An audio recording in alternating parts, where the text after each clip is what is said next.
గింజల దగ్గర నుంచి కూరగాయల దగ్గర నుంచి అన్ని రకాలైన సరుకులకి రవాణా కావాలి. ఈ మొత్తం మీద కూడా దీని భారం పడింది. ఈరోజు ఎరువులు కూడా ఉత్పత్తి పూర్తిగా పడిపోయిన పరిస్థితి. అట్లాగే సిమెంట్ రేటు, స్టీల్ రేట్లు అన్నింటినీ కూడా పెంచేశారు. అనేక పరిశ్రమలు మూతపడినాయి, హోటళ్ళు 60% మూతపడినాయి. దీని ఫలితంగా కార్మికులు వీధుల్లో పడ్డారు.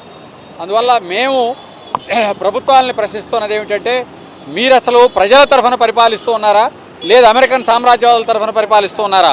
ఎందుకనంటే రష్యా వాళ్ళు మనకి తక్కువ ధరకే ఆయిల్ ఇచ్చారు. ఇరాన్ వాళ్ళు రూపాయల్లో ఆయిల్ పంపుతున్నారు.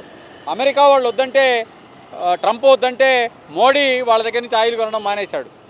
ఈరోజు జరుగుతున్నది ఏమిటి అంటే, యుద్ధం మొదలైన తర్వాత మొత్తం మన ఓడలన్నింటినీ కూడా హార్ముజ్ జలసంధి దగ్గర ఆపేశారు. ఎంత దుర్మార్గమైన స్థితిలోకి దేశాన్ని నెట్టారంటే, దాదాపుగా 88% దేశంలో 100 లీటర్లు పెట్రోల్ అవసరం అవుతుందంటే 88 లీటర్లను విదేశాల నుంచి దిగుమతి చేసుకుంటున్న పరిస్థితుంది. 100 గ్యాస్ సిలిండర్లు దేశంలో వాడుతూ ఉంటే 60 సిలిండర్లను విదేశాల నుంచి దిగుమతి చేసుకుంటున్న పరిస్థితుంది. ఇంతగా పరాధీనత పెరిగిన దాని ఫలితంగానే యుద్ధం 4 రోజులు జరిగింది అని అంటే ఖచ్చితంగా కటకటలాడిపోతున్న పరిస్థితి. పెట్రోల్ బంకుల దగ్గర క్యూలు ఇదైన పరిస్థితి. జనమంతా కూడా సరుకులు ధరలన్నీ కూడా పెరిగిపోయి ఇదవుతున్న పరిస్థితి.